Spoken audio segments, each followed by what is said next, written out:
Welcome to the ASEAN Wonk podcast, where we bring you expert insights and regional perspectives on Southeast Asia and Indo-Pacific geopolitics and geoeconomics. I'm your host, Dr. Prashanth Parmaswaran. If you haven't already, do subscribe to the ASEAN Wonk platform at www.aseanwonk.com. Our guest today is Matt Goodman, who previously worked on preparations for the G20, APEC, and the East Asia Summit at the National Security Council, and held various roles in government, think tanks, as well as the private sector, and is now a distinguished fellow focused on geoeconomics at the Council on Foreign Relations. We'll start our conversation talking about a number of recent developments, including U.S. tariff deals. Be sure to stay tuned as we go through a range of forthcoming developments as well, including on China's hosting of APEC in 2026 and the U.S. hosting of G20. So welcome to the podcast, Matt. And let's start, if we could, with the elephant in the room, which is U.S. tariff policy and the various deals that we've seen come out of the sidelines of some of the ASEAN summitry. We've seen some of the details publicized in terms of frameworks or statements for countries like Malaysia and Cambodia. But we also have ongoing Supreme Court decisions and proceedings that are coming out within the U.S. as well. And the administration, I understand, has lined up a plan B of sorts with various section authorities, no matter depending on where this goes. But what do you think are the various scenarios that policymakers and observers should be thinking about headed into 2026, sorry? Well, thanks, Prashanth. It's great to be here and happy to talk about these rapidly moving issues. So that's the first caveat I'm going to say, is that it's really hard to analyze this stuff, let alone predict it, because that's sort of a hallmark of the Trump approach, especially in his second term, of being kind of maybe deliberately unpredictable and uncertain in his approach, and maybe, and we'll talk about this probably some more, without a really coherent strategy. So this is really a question of pattern recognition as opposed to real policy analysis. I think that's what you have to bring to these kinds of conversations. And I would say that we now know that President Trump 2.0 is obsessed, focused singularly on issues around trade and tariffs. He's been doing a frantic set of actions to put tariffs on here or tariffs off there, on sectors, on countries, and using that to some extent as leverage to negotiate all these deals. And these deals have some interesting components which we can talk about, but I think one of the things you touched on is, like, there's a lot of uncertainty around them and how real they are and how much they're actually going to be implemented the way they're written, to the extent they are written, because some of them are not written down. And so this is just a sort of pattern of behavior and action that is fast moving, uncertain, and really different from some of the more predictable things we've seen in the past in Washington, including Trump 1.0, where it was a little more predictable.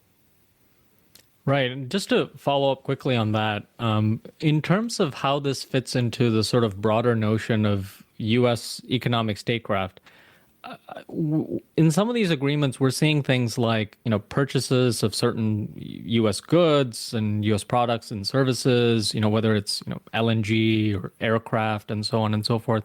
But there are other provisions that are pretty groundbreaking, pretty significant in terms of, digital taxes and policies against U.S. companies, provisions about if you negotiate agreements with other countries, what the implications might be.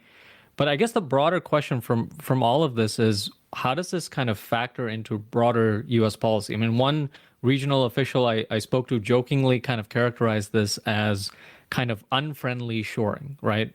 Relative to the sort of friend shoring approach or allied shoring and near shoring that we heard about from previous administrations. But I guess the bigger question is really beyond President Trump. It does seem like there's some work and some thinking going into these agreements from the people and the bureaucracies around him.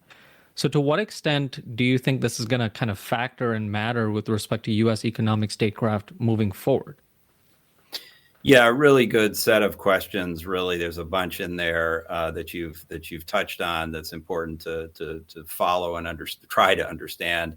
And first of all, one point I often make is that there's Donald Trump and then there's the Trump administration. I mean, those are really, in a way, two different things.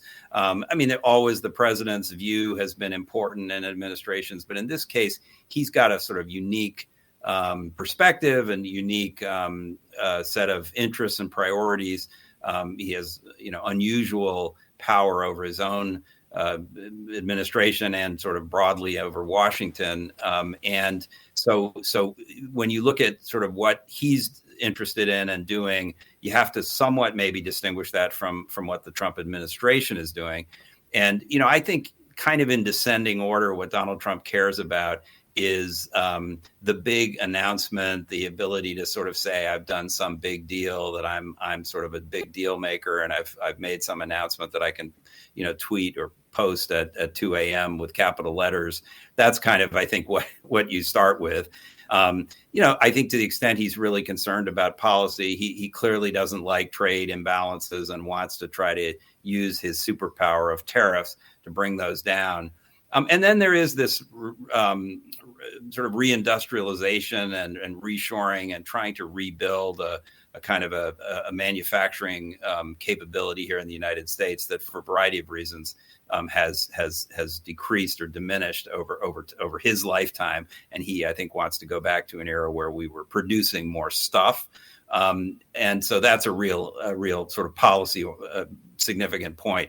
What's not on my list there is some of the things that have now appeared, and this is where I sort of am interested in the differences between Trump himself and his administration. Like in the Malaysia deal, the U.S.-Malaysia trade deal, there's some new interesting provisions there. The ones that I am particularly interested in are the ones that sort of touch on economic security, as it were, where Malaysia has ostensibly agreed to align some of its policies, maybe tariff policies, export policies, other policies with the U.S. And as you alluded to make commitments, frankly, not to do things with China that upset the U.S. or hurt U.S. explicitly says that somehow jeopardize essential U.S. interests, whatever that exactly means. All of that is interesting and new in trade agreements generally. It's a sign that more of those kinds of issues of trying to get alignment on dealing with China is going to be a part of U.S. policy going forward. I mean, it's been a part of successive administrations on some level, but I think that's an interesting thing to watch. And then it gets to the question the point that I made at the beginning of this long response is that, Donald Trump doesn't seem so interested in those issues. I mean, he's interested in doing more commercial deals and getting the big announcement, maybe in pulling in some investment here to the U.S., but he doesn't seem as interested in these economic security issues. So it raises in my mind, is this his team? Has he enabled them to move forward with some of this stuff? Jamison Greer, the trade representative, negotiated that deal, and he may be more concerned about these sort of economic security and China-related issues. And they probably got, some sort of blanket blessing from Trump to go ahead with these kinds of provisions. Not that he cared about the detail, but because he's in a kind of a push me, pull you sort of situation with China and Xi Jinping. And, he wants to show that we're being tough. And when China's threatening us on rare earths, that we can do other things to get at them. So at least for now, Trump is endorsing the idea of moving forward with some of these efforts to align allies and partners like Malaysia, which, by the way, the U.S. has had not easy relations with over many years on many issues. So it's interesting that Malaysia went so far to respond on some of these issues. But I think it's an interesting question to watch as to whether this is a very different sort of approach from the administration broadly and from what Trump himself is actually really concerned about and prioritizes, which gets to, post-Trump, will some of this stuff continue or not? And I think it will, is the bottom line. Not every detail, but a lot of this impulse is going to continue post-Trump. Right. I wanted to turn to some of the outcomes we saw out of APEC from South Korea's host year. We saw an adoption of a declaration, which doesn't always happen. So we should acknowledge that. We also saw some outcomes in areas like demographics, artificial intelligence. Clearly, big picture issues, but important issues. If you're looking at geoeconomics, particularly in a region like Asia long term, where some of the countries, including in Southeast Asia, like Thailand, have actually already begun to age. And so that's going to be even more of an issue headed down the next few decades within Asia's growth story. As somebody who's thought about APEC as a practitioner and then as a scholar as well, how would you assess the outcomes from this round of APEC, whether it's a grade or a scale of 1 to 10, however you want to assess it? We're interested in your thoughts about how we analyze and assess that. Great. Well, first of all, let me just say that it's wonderful to be in a conversation where you don't actually have to spell out what APEC stands for. Here in Washington, there are probably 5 people who actually know what those initials APEC stand for. And I'm one of them because I think APEC is important. Little organization. It's not everybody's cup of tea, but I think it is an important part of the landscape in the region, an important tool of U.S. Policy in the region if we use it right. So I actually pay more attention to APEC than most people do. I would say the outcome in Korea was not bad. I mean, considering that, you had to go into this with pretty low expectations. I'm sure the Koreans did in some way as hosts. They were probably trying to avoid any major disruption. And if they got that, which they did, then they'd consider that a victory. You're right. They got a communique, which is not something that always happens at these events. And that's significant. By the way, I give the Koreans kudos for, at least on the font that I printed it out on, it's less than 3 pages, which is a real accomplishment in itself. And it does have some useful issues that sort of set agendas. I always think these forums, the G20, APEC, all of these big multilateral forums really serve, broadly 3 purposes. They solve problems and really try to move an agenda forward on specific, solutions in the extreme in a crisis like the G20 was formed in. So it's a problem-solving body. Secondly, even if it doesn't solve problems immediately, it's an agenda-setting opportunity. So you alluded to aging, and that's a good example where Korea, I think, which has the worst demographic posture of any country in Asia or the world, maybe, with such a low fertility rate and an aging society. But every country's facing this on some level. Korea really put that front and center on the agenda. That's important by itself. People can be cynical about that because they say there weren't any tangible agreements to do anything or to make more babies or whatever it is that you're expecting to be done. But putting it on the agenda and then forcing conversations, among bureaucracies, within bureaucracies about how do we actually, put some meat on the bones of these sorts of leader level objectives, I think is important. So I give the Koreans credit for that. And then there's the building habits of cooperation point in these forums where you get leaders together. Now, admittedly, President Trump didn't stick around for the actual APEC meeting, but he did. It was an excuse for him to get out there and have a bunch of important bilateral meetings, which broadly, I think, went pretty well, all things considered. And so, that people often understate this purpose of these forums. But remember, leaders are kind of lonely people. They don't have a lot of peers. They spend all day with a bunch of supplicants and people who want things from them or staffers, but they don't really talk to their peers a whole lot. So these are real opportunities for them to get together, compare notes, tell each other what's really important to them. And so I think the Korea APEC sessions helped to do that. And so I give the Koreans credit for that as well. And I think it's a good thing that APEC made it through this year. And then, we'll see how it continues next year under Chinese leadership. And, it's always a little bit of a fragile undertaking, and you're never quite sure if it's going to make it to the next level or next year. But I think it was a pretty good outcome for the APEC in Korea. I'm just to broaden it out a little bit. I'm also wondering, to your point about multilateralism in general and multilateral institutions. To what extent should we be kind of recalibrating our expectations for what their role is in this environment of increasing geopolitical competition? Because the challenges you noted with, APEC, for example, the fact that they can get around and discuss these issues, get some of these outcome documents out, sometimes a few years ago might be taken for granted, but they're actually more prized now in this environment of geopolitical competition.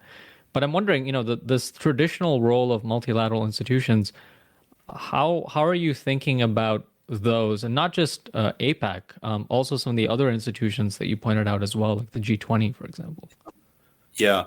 No, look, I mean, multilateralism is not fashionable, certainly here in Washington these days. And I think kind of, more than that, Donald Trump and his administration are pretty kind of hostile to even the term or the concept multilateralism. They want the U.S. to kind of be more, able to make its own decisions, not have to sit down and compromise and spend time talking to a bunch of other countries and kind of find the lowest common denominator. So there's a pretty, antagonistic view of multilateralism here in Washington, and other countries as well, I think, have found that it hasn't delivered in the way that it was originally envisaged. I mean, take the WTO, which has not really been able to perform on any of its kind of core functions of negotiating new trade liberalization or enforcing deals or even surveillance, which is the sort of weakest of its functions. And a lot of countries recognize that, and that's not all the U.S. fault. In fact, it's we're part of the problem, but we're not the only ones that have made WTO less functional than it was envisaged originally. So I do think, and the G20 has really suffered from not having real consensus, the kind of consensus that was there in 2008, 2009 in the middle of a crisis when the U.S., China, others came together and did some pretty dramatic things to, stabilize the global economy and the global financial system. All of that's gone, and now there's competition within the group. But the challenges remain. The global economy is still fragile. The financial system could be in, trouble, has many problems. We have climate change, we have pandemics, we have many other transnational challenges that kind of require some kind of international conversation.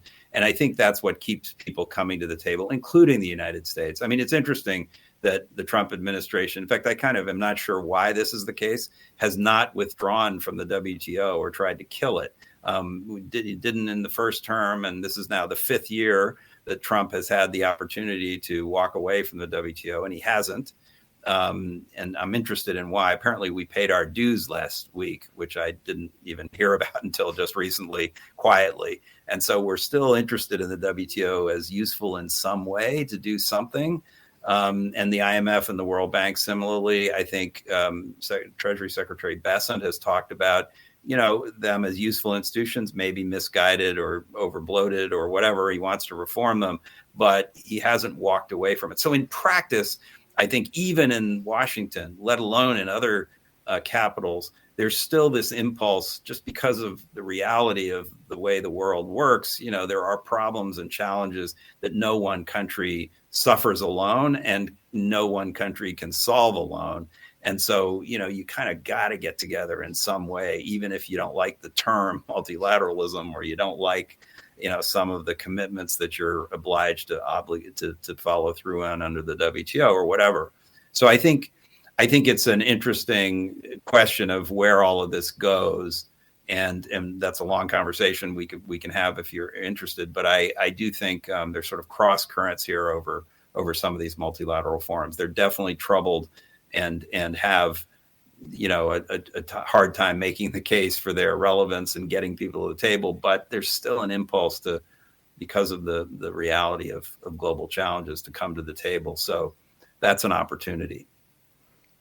Great. And looking ahead, one of the data points that people are already starting to look ahead to is China is going to be the host country for APEC next year. And that's going to be followed by Vietnam the following year as well. And Xi Jinping's speech at APEC, I think, there were all kinds of references to what has become quite customary for Chinese officials to refer to, like we have to avoid the law of the jungle and so on and so forth after the second Trump administration, to sort of almost a one-upmanship relative to the United States and trying to position themselves as, kind of the bastion of free trade, even though China has its own challenges as well on that front. But I guess it feeds into some of the anxieties about how China might utilize APEC during its host year. To what extent is this going to be about some of what you mentioned, which is about the region, agenda setting, broader challenges, and to what extent is this going to be more about kind of the bilateralized notion of U.S.-China competition, and APEC is going to be kind of the battleground for that. I'm wondering how you're thinking about that and what your sense is of what China might have in mind as well for the agenda for APEC in 2026. Well, I